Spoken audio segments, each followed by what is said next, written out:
Hi friends, welcome to my channel. Nanda Gokula ಧಾರಾವಾಹಿಯಲ್ಲಿ ಇವತ್ತಿನ ಸಂಚಿಕೆ ಅಂತೂ 2 ಕಡೆ ಭರ್ಜರಿ ಡ್ರಾಮಾಗಳೊಂದಿಗೆ ತುಂಬಾ ಇಂಟ್ರೆಸ್ಟಿಂಗ್ ಆಗಿ ಮೂಡಿಬಂದಿದೆ.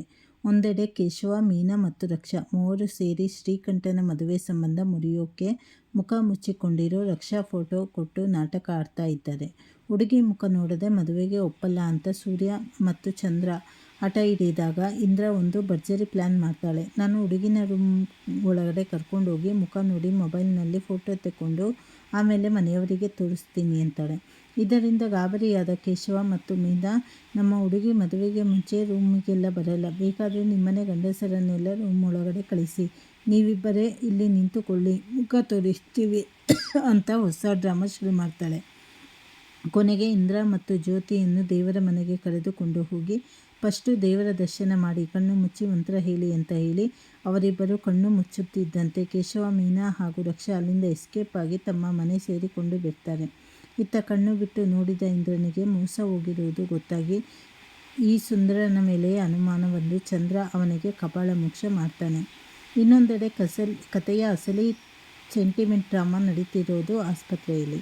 ಹೌದು, ಆಸ್ಪತ್ರೆಯಲ್ಲಿ ದಾಖಲಾಗಿರೋ ಕಲಾ ಅಜ್ಜಿ ಅವರನ್ನು ನೋಡೋಕ್ಕೆ ಗಿರಿಜಾ ಬಂದಿರ್ತಾಳೆ. ಕಲಾ ತನ್ನ ಮಗಳಾದ ಗಿರಿಜಾ ಹತ್ರ ಸೊಸೆಯಂದಿರ ಬಗ್ಗೆ ವಿಚಾರಿಸುವಾಗ ಗಿರಿಜಾ ಮನೆಯಲ್ಲಿ ಇರೋ 3 ಜನ ಸೊಸೆಯಂದಿರು ಅಪ್ಪಟ ಬಂಗಾರ ಅಂತ ಹೆಮ್ಮೆಯಿಂದ ಹೇಳ್ತಾಳೆ.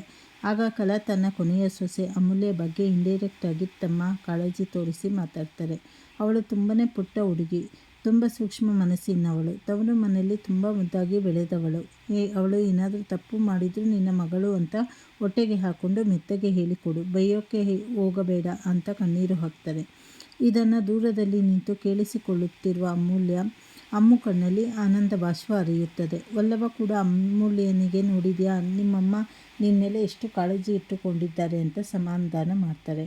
ಗಿರಿಜಾ ತಾನು ತಂದಿದ್ದ ಸ್ವಾದಿಷ್ಟವಾದ ಅಡುಗೆಯನ್ನು ತನ್ನ ತಾಯಿಗೆ ತನ್ನ ಕೈಯಾರೆ ತಿನ್ನಿಸ್ತಾಳೆ. ಅದನ್ನು ತಿಂದ ಕಲಾ, ಗಿರಿಜಾ ನಿನ್ನ ಕೈ ಅಡುಗೆ ತಿಂದರೆ ಸ್ವರ್ಗ ಸಿಕ್ಕಷ್ಟೇ ಖುಷಿಯಾಗುತ್ತೆ, ಈಗ ನನ್ನ ಪ್ರಾಣ ಹೋದರೂ ಚಿಂತೆ ಇಲ್ಲ ಅಂದಾಗ ಗಿರಿಜಾ ತಾಯಿಯನ್ನು ಪ್ರೀತಿಯಿಂದಲೇ ಬೈದು, ನೀನು 100 ವರ್ಷ ಅಲ್ಲ 1000 ವರ್ಷ ನಮ್ಮ ನೆರಳಾಗಿ ಬದುಕಬೇಕು ಅಂತಾಳೆ.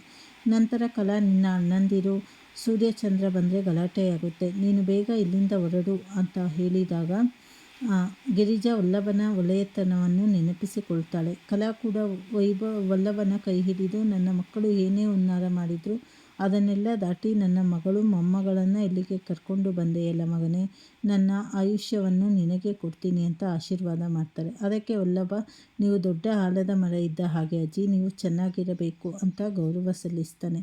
ಆದರೆ ಅಷ್ಟರಲ್ಲಿ ಮನೆ ಹತ್ತಿರ ನಿಂತಿದ್ದ ಸುಂದರ ವಲ್ಲಭನಿಗೆ ಫೋನ್ ಮಾಡಿ, ಬೇಗ ಇಲ್ಲಿಂದ, ಸೂರ್ಯಚಂದ್ರ ಆಸ್ಪತ್ರೆಗೆ ಹೊರಟಿದ್ದಾರೆ, ಬೇಗ ಇಲ್ಲಿಂದ ನಡೀರಿ ಅಂತ ಎಚ್ಚರಿಸ್ತಾನೆ. ಗಾಬರಿಯಾದ ವಲ್ಲಭ ಗಿರಿಜಾ ಮತ್ತು ಅಮೂಲ್ಯಳನ್ನು ಕರ್ಕೊಂಡು ಹೊರಡುವಾಗ ಅಮೂಲ್ಯ ತನ್ನ ಫೋನನ್ನು ವಾರ್ಡ್ನಲ್ಲೇ ಮರೆತು ಬಂದಿರ್ತಾಳೆ. ವಲ್ಲಭ ಫೋನ್ ತರಲು ಒಳಗೆ ಹೋದಾಗ ಅತ್ತ ಸೂರ್ಯ, ಚಂದ್ರ, ಶ್ರೀಕಂಠ 3 ಆಸ್ಪತ್ರೆಗೆ ಎಂಟ್ರಿ ಕೊಡ್ತಾರೆ. ಅವರ ಕೈಗೆ ಸಿಗಬಾರದು ಅಂತ ಅಮೂಲ್ಯ, ಗಿರಿಜಾ ಓಡಿ ಹೋಗಿ ಬಚ್ಚಿಟ್ಟುಕೊಳ್ತಾರೆ. ವಲ್ಲಭ ಕೂಡ ಹೇಗೋ ಅವರ ಕಣ್ಣಿಗೆ ಬೀಳದೆ ಇಬ್ಬರನ್ನು ಕರ್ಕೊಂಡು ಅಲ್ಲಿಂದ ಯಶಸ್ವಿಯಾಗಿ ಎಸ್ಕೇಪ್ ಆಗ್ತಾನೆ. ಒಳಗೆ ಬಂದ ಸೂರ್ಯ, ಚಂದ್ರ ಕಲಾ ಹತ್ತಿರ, ನಾವು ಇಲ್ಲದ ಟೈಮಲ್ಲಿ ಇಲ್ಲಿಗೆ ಯಾರಾದರೂ ಬಂದಿದ್ರಾ ಅಂತ ಕೇಳ್ತಾರೆ. ಕಲಾ ಯಾರೂ ಬಂದಿಲ್ಲ ಅಂತ ಸುಳ್ಳು ಹೇಳಿ ನರ್ಸ್ ಕಡೆ ಕೈ ತೋರಿಸ್ತಾಳೆ. ನರ್ಸ್ ಕೂಡ ಯಾರೂ ಬಂದಿಲ್ಲ ಅಂತಾಳೆ. ಆದರೆ ಅಲ್ಲೇ ಟೇಬಲ್ ಮೇಲಿದ್ದ ಟಿಫನ್ ಬಾಕ್ಸ್ ನೋಡಿ ಸೂರ್ಯನಿಗೆ ಅನುಮಾನ ಬರುತ್ತೆ. ಆಗ ಕಲಾ ಮ್ಯಾನೇಜ್ ಮಾಡಲು, ನಮ್ಮ ಅಣ್ಣ ಮತ್ತು ಅತ್ತಿಗೆ ಬಂದು ಡಬ್ಬಿ ಇಟ್ಟು ಹೋದರು ಅಂತ ಮತ್ತೊಂದು ಸುಳ್ಳು ಹೇಳ್ತಾಳೆ. ಆದರೆ ಕಥೆಯ ಅಸಲಿ ಟ್ವಿಸ್ಟ್ ಅಂದರೆ ಶ್ರೀಕಂಠ ಹೋಗಿ ಆ ಟಿಫನ್ ಬಾಕ್ಸ್ ಕೈಗೆತ್ತಿಕೊಂಡು ಬಿಡ್ತಾನೆ. ಅದರ ಮೇಲೆ ದೊಡ್ಡ ಅಕ್ಷರದಲ್ಲಿ ಗಿರಿಜಾ ಅಂತ ಬರೆದಿರುತ್ತೆ. ದೊಡ್ಡಪ್ಪ, ಇಲ್ಲಿ ಬಂದಿರೋದು ಅಣ್ಣ ಅತ್ತಿಗೆಯಲ್ಲ, ನಿಮ್ಮ ತಂಗಿ ಗಿರಿಜಾ ಅಂತ ಶ್ರೀಕಂಠ ಸತ್ಯವನ್ನು ಸೂರ್ಯಚಂದ್ರರ ಮುಂದೆ ಎಳೆದಿರುತ್ತಾನೆ. ಇದನ್ನು ಕೇಳಿ ಸೂರ್ಯಚಂದ್ರರ ಕೋಪ ನೆತ್ತಿಗೇರಿದರೆ ಕಲಾ ತೀವ್ರ ಗಾಬರಿಯಾಗ್ತಾಳೆ.